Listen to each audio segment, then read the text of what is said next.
Good afternoon, everybody. Good evening, whatever applies to you. Welcome to the Great Wrestling Debate. We are just a short time away from Hell in a Cell already. It's one pay-per-view after the other. These 3-week intervals in between. Obviously the big news coming out of this edition of Monday Night Raw this past week was the new tag team champions. Yes. For the most part, that was kind of the only eventful thing that I think really happened out of Raw to begin with. We had, the Punk and Heyman feud continues. I'm kind of ready for that feud to end. I think it's gonna end. I don't know how. To me, Ryback doesn't seem to be getting much out of it, other than he's feuding. If he loses to Punk in a handicap Hell in a Cell match, people are gonna be questioning what the hell he got out of it. Now, so we would say more TV time.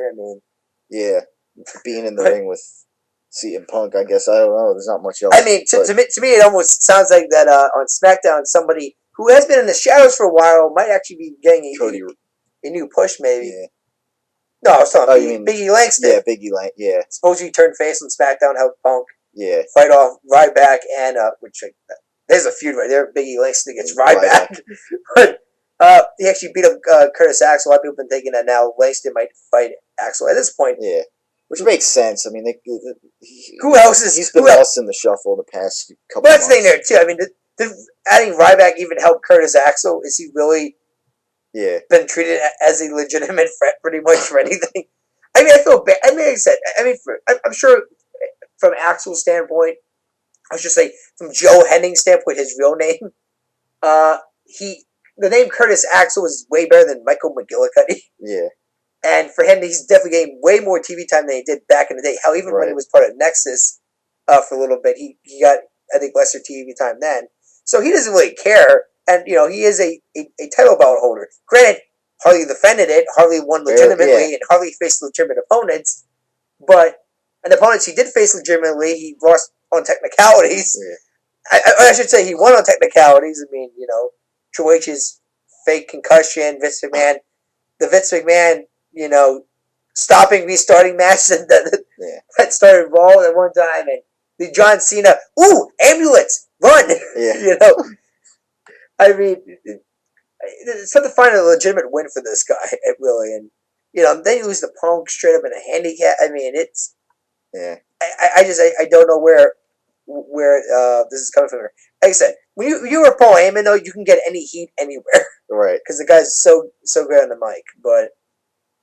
No, I don't know how anybody benefited from any of this happening, really.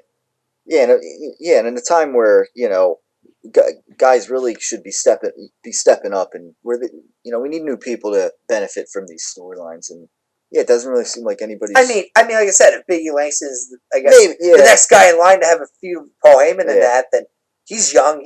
That could be interesting. Yeah. I would think he would have been the young guy to get the rub out of the feud in that, but. I mean, Tony Ryback's not young. Tony's been in the company for years and that. This is not his first gig in the company. And you say the same about Tony about Curtis Axel, too. I mean, they said Michael McGillicuddy in the past. Yeah.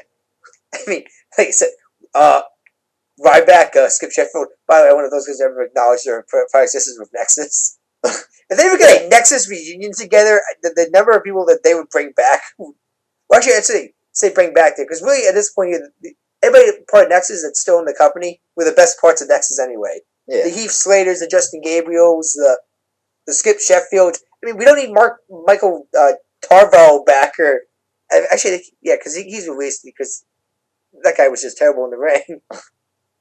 But I'm trying to think who else might have got released that was part of Nexus at one point. No, I think he's the only guy that got released for the original Nexus. I mean, I'm trying to think of someone else. But I think everybody's still around there. I mean, how even have Daniel Bryan be part of that group they're saying he was an original member until he choked the announce guy with a tie-in during a non-choking policy that they had in effect, and got fired, went to the independent circuit, and then got brought back. Yeah, I mean, if you want to have a fun drinking game, follow the whole Nexus storyline and the number of members that dropped out, switched. Got back in, got added. had to leave because of an injury. I mean, that's Ryback pretty much right there. They get repackaged in a new gimmick by the time because the Nexus angle was pretty much dead by then. Yeah. So I mean, no, but that was an angle that had its ups, and then all of a sudden downs, and then I don't know. I guess the purgatory stage where it's like, where the hell are we looking at here? Yeah. So yeah, I mean the big thing, kind of coming out of this past week, Raw was the tag team championships. Yeah, the changing road, hands to the I mean, and with Big Show, with the big assist there, an interesting, jump in the barricade. Let's talk about this Big Show storyline.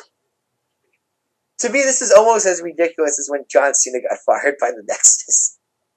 To his credit, though, he came through the audience and he wasn't in his wrestling gear. Yeah. That's already plus what Cena did during the whole thing.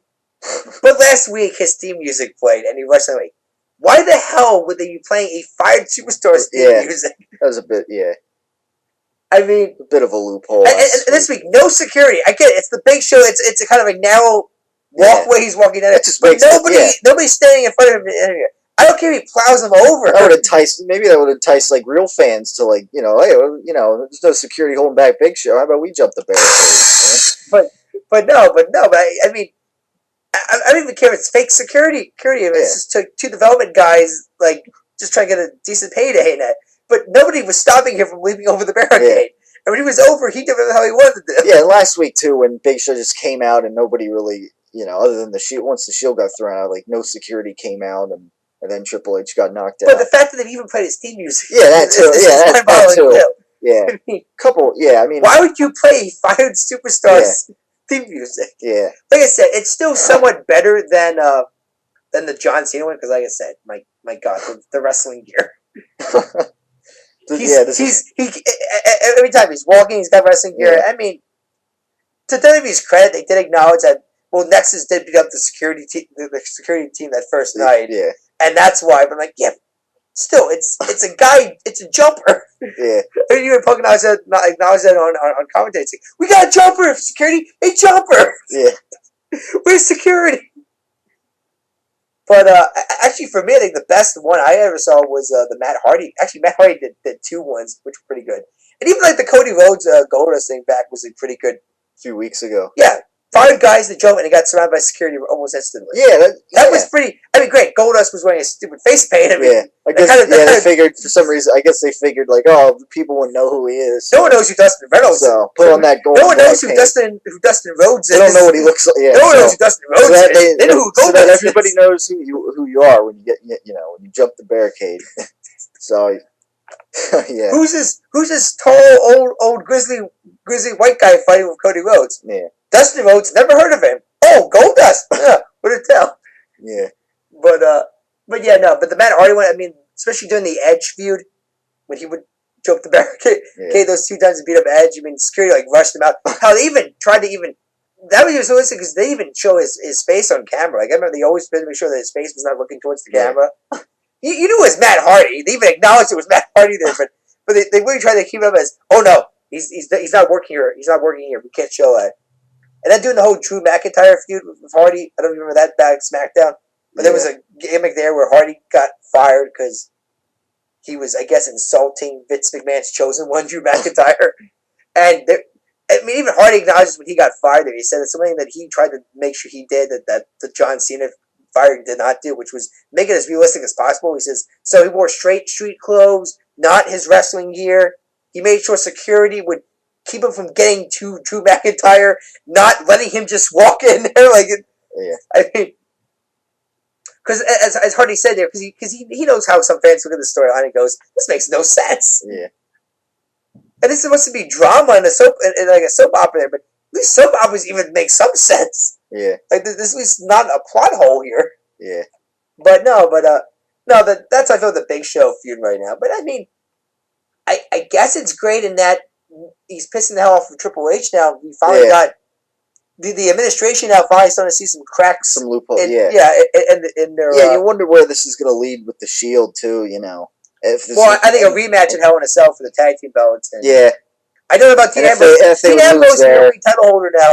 Yeah, which also puts an interesting spin on it. Yeah. I mean, as far as like I said, the match itself, I mean, this is awesome chance, and obviously Rhodes took it was because it was a great match. Yeah. Rhodes took. I mean, there were really like two nasty spots. I mean, to me, this is where. I mean, because really, it wasn't like a spot fest. It was a slow, methodical wrestling match, Yeah. which I think is what some people say is what makes the best matches. Not spot fest, where it's a big move, then a big move, then another big move, which usually is like how TNA X Division matches used to go. A finisher, then a finisher, then a finisher, then a finisher. No story whatsoever. Yeah. To me, the real matches is when you go slow and you're telling a story. And the story here was that the Rhodes family was pretty much facing a 3-on-2 handicap match because it was no DQ match. Yeah. And could they overcome the odds? You know, and the fans bought it. I mean, hell, it was loud Cody chants at one point here. I mean, to me, shows you how this guy definitely benefited from John Cena. I mean, hell, Cody Rhodes main event a Raw. Yeah. I never thought that day would come. But Goldust main event a Raw. Yeah. I mean, this was the main event of the show. This is what closed it, and hell, the ratings jumped up. Not massively, but it did. It was a joke from last week, so I think it's a good sign for Cody Rhodes. I think definitely. I don't know about Daniel Bryan or anything now, but I think besides Daniel Bryan, I think Cody Rhodes definitely benefit from John Cena not being around. That I think it's going to change once Johnny Boy comes back, which looks like this is not a storyline. It looks like this is actually him coming back now. Supposedly had to schedule it, but according to the doctors, it said, "Look, he's medically cleared. Surgery, muscles back in. I mean, there's as I guess somebody said, the man's definitely super senior. See that, and that he apparently can heal faster than anybody else can. Yeah, which I think we got to really check. He should be getting a blood test. Then he can't be human then. Yeah, but yeah, no. So he's coming They're back. showing like all this little working out and it's day. It's August. 8th no, but day I mean, after they said surgery. he's coming back, and be interesting to see how Raw storylines pick up now. I've seen it now back in the equation. Yeah.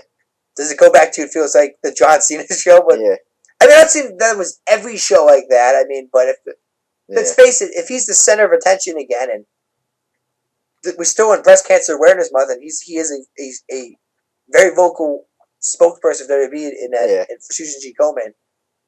In fact, like I said, they're already advertising him wearing his pink shirt for Hell in a Cell because it's still October during that.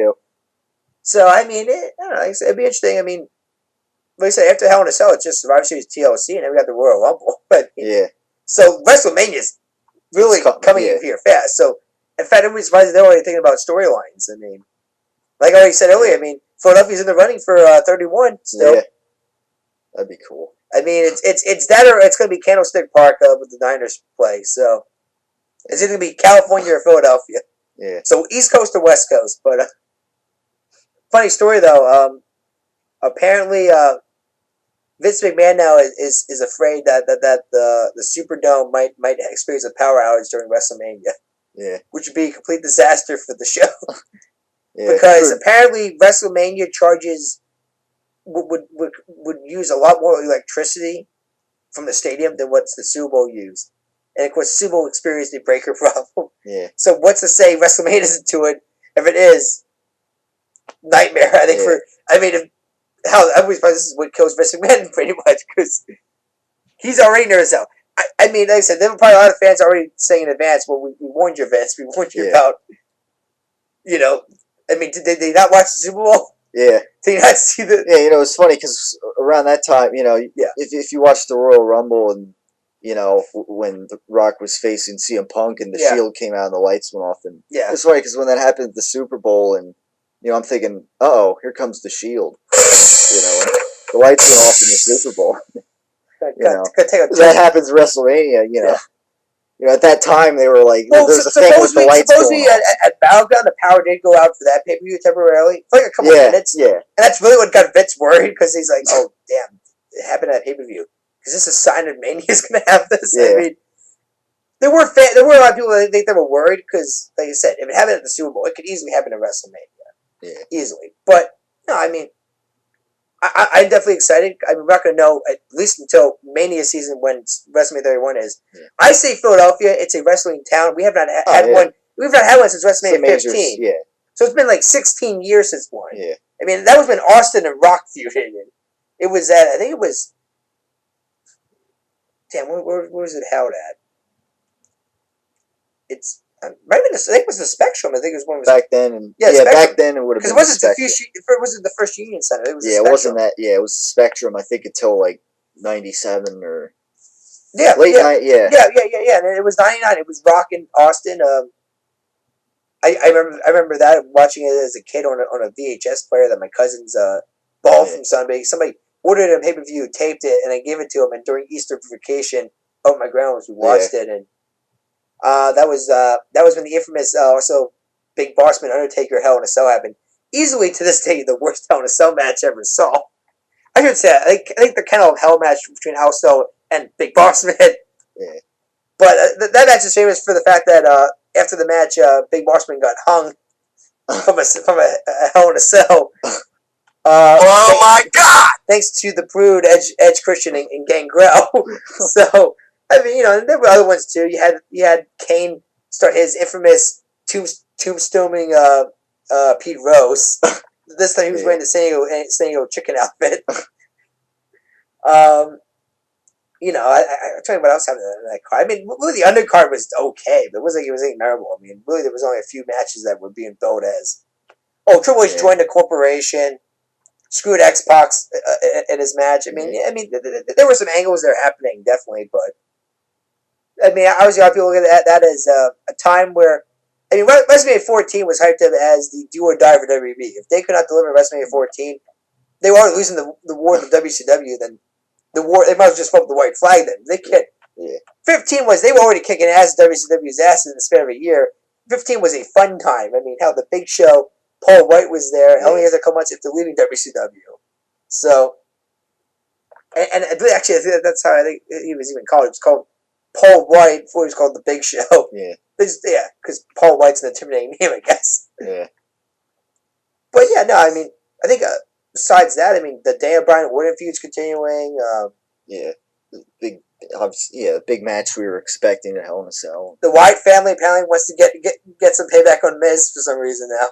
Yeah. Unfortunately, that we got to wait till the Bray Wyatt Miz feud happens until after Wyatt heals from an injury he suffered down in what country was it for house show? But supposedly Wyatt's out for like a couple of weeks. They want to be safe on the safe side here, so the Wyatt, that's why he'll be in a rocking chair literally for. Yeah, that makes sense. Yeah. So I mean, he's anyways. Like he's not even in a match every week anyway. Like here and there, he's in a match. As it is. Like I said, I feel like the Wyatt family's slowly getting a main event push here, especially with the Shield now dropping the tag belt. Yeah, that's true. They could. I think the Wyatt family's going to slip in there as soon as the next as the next dominant stable, and so this time Bray Wyatt.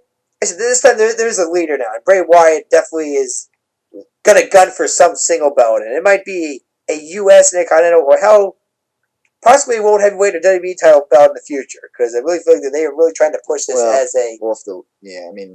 And granted, Kane's coming back soon too, because he just confirmed that See No Evil 2 finished filming. So, question a lot of people have is, will he be a member of the Wyatt family? Somehow, which I think makes sense because tell me he got kidnapped. Tell me he got kidnapped. I don't know how he escaped and was not brainwashed. And even Bray Wyatt even gave like a mysterious tweet where they said like, "Why you kidnapped Kane?" He said, "I did not kidnap Kane. I enlightened Kane." Especially think that he brainwashed him, and like I said, this is be the perfect feud for Undertaker possibly. Fights Bray Wyatt not just for the streak, but to get his brother's soul back, pretty much. If he even had a soul business character to begin with. Yeah. But no, I mean, like I said, I'm sure we'll have Mania predictions in the future there, but no, I mean, we're actually only 1 week away from Hell in a Cell. Yeah. Yeah, I mean, it's these pay-per-views are coming up so fast with the way they're... Survivor Series and TLC, it starts slowing down. It'll slow, And it really slows down during Rumbles. I think it's like 6 weeks. They build up, they have longer build-ups for those, I mean, the Chamber, it's 3 weeks away, but like I said, the Chamber is really more, I think, it's more of a pre-Mania, Mania pretty much. Yeah. I mean, literally by then, you pretty much know where the storylines are going for Mania. Yeah. I mean, like I said, everybody I think knew it was going to be Rock Cena, but Rock has to face somebody for at the Chamber. Let's have Punk in there, and I mean, like I said, I think almost every major feud was determined or was just going to be set up by then. So, I mean, yeah, I mean, there's not much else, I guess, other than what we just discussed. Yeah, I mean, like I said, the Big Show angle. Yeah, we'll see where it goes. Yeah, we'll see what happens. I'm guessing. I mean, no offense to Triple H here. I'm so glad he sold the broken jaw gimmick by not talking at all during the night. Yeah. I mean, yeah, he was kind of doing like this, like back and forth thing, but like nothing like, okay, you broke your jaw. Yeah. Gonna shut up maybe for a second. Yeah. I mean, sell this thing at least for a week. Yeah. But yeah, and it's nice to have Stephanie McMahon the bitch back, pretty much. Yeah. Yeah. I mean, yeah, I get it. She has that very annoying voice, but I think that's why people hated her even back in the day. Yeah. Even listen to her promos back in during the Attitude Era, she had that very annoying cackling voice. Yeah. But that's why people hated her. Yeah. I mean, so it works better as a heel. When she's a face, it's just like everything sounded so cheesy. I guess the only question I have for you is, I guess in the Paul Heyman Ryback thing, you don't think Paul Heyman is going to get shoved up Ryback's ass, do you? I'd hope not. That would be very PG, wouldn't it? No, definitely not. That would.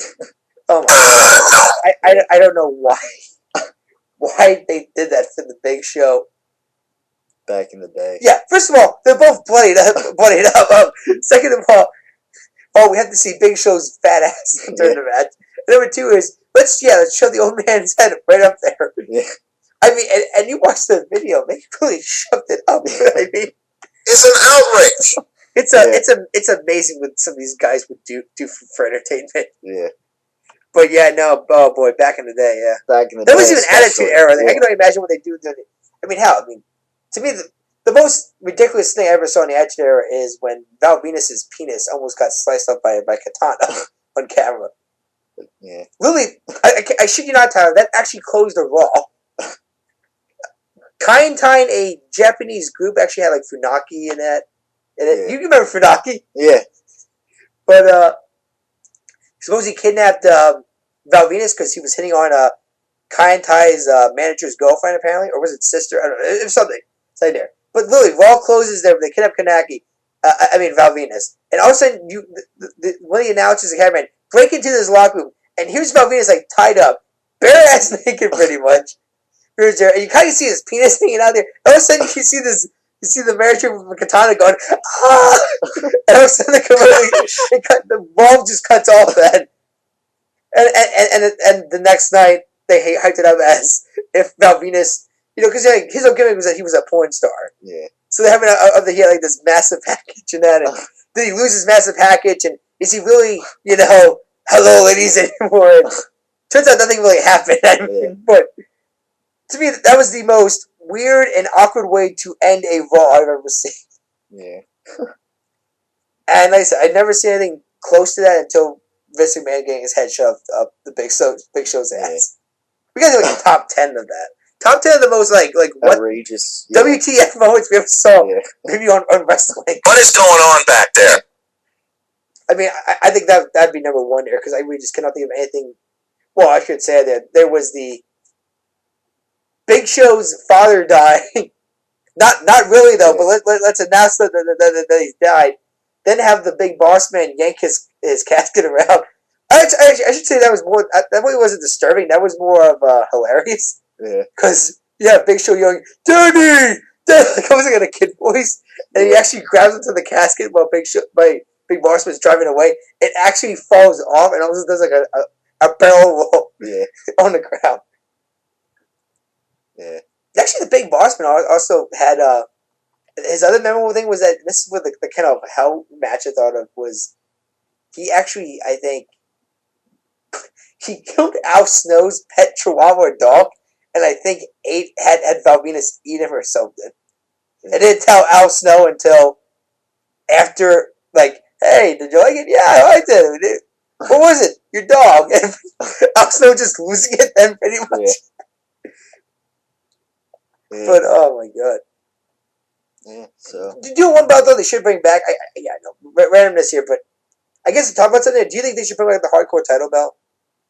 I think it could be interesting. 24/7. I wouldn't be against it if I they mean, got rid of a couple of the belts that they have now. To me though, well, yeah, no, I just think they should bring it back here because to me it was a gimmick more than a belt because like I said 24/7 Yeah.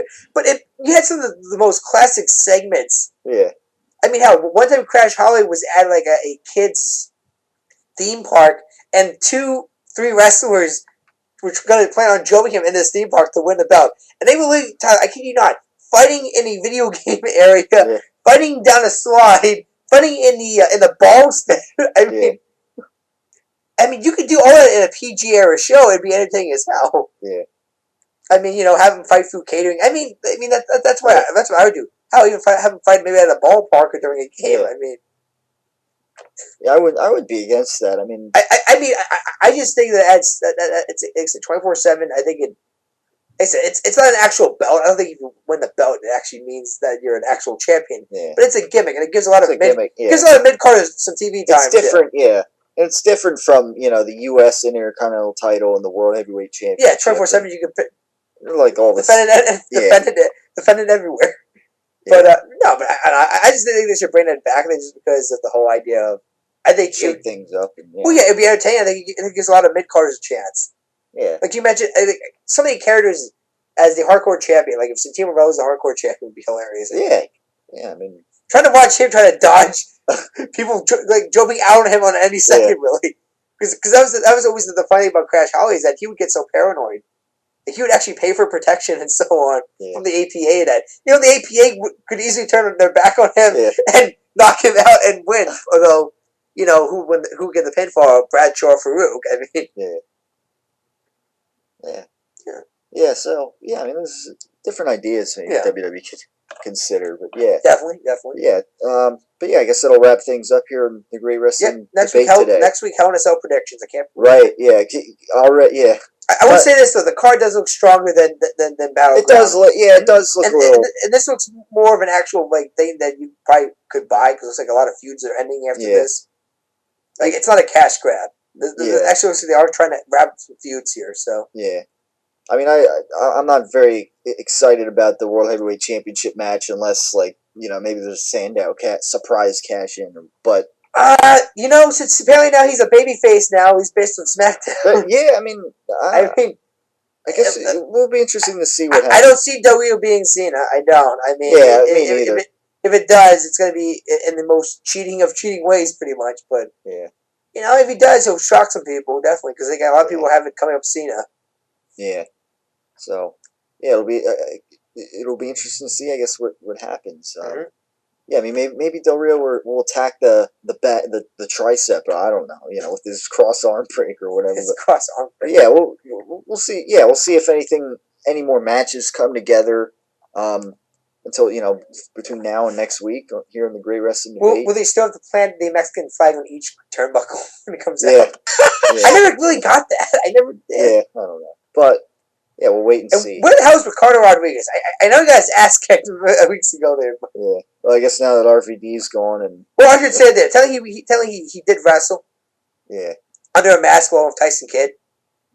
Remember that the Los Matadors team? Yeah. Yeah, I'm curious. Well, we can do that next week about your thoughts here because they've been on for a couple of weeks now. But they fought that, El Loco team. Yeah, whatever. I don't know. Yeah. I didn't supposedly it was Ricardo Rodriguez, like I said, is an actual wrestler. Yeah. And Tyson Kidd, they were both wearing like luchador masks, and I guess El Loco was, I guess they were trying to say these are jobbers, but we call them El Loco.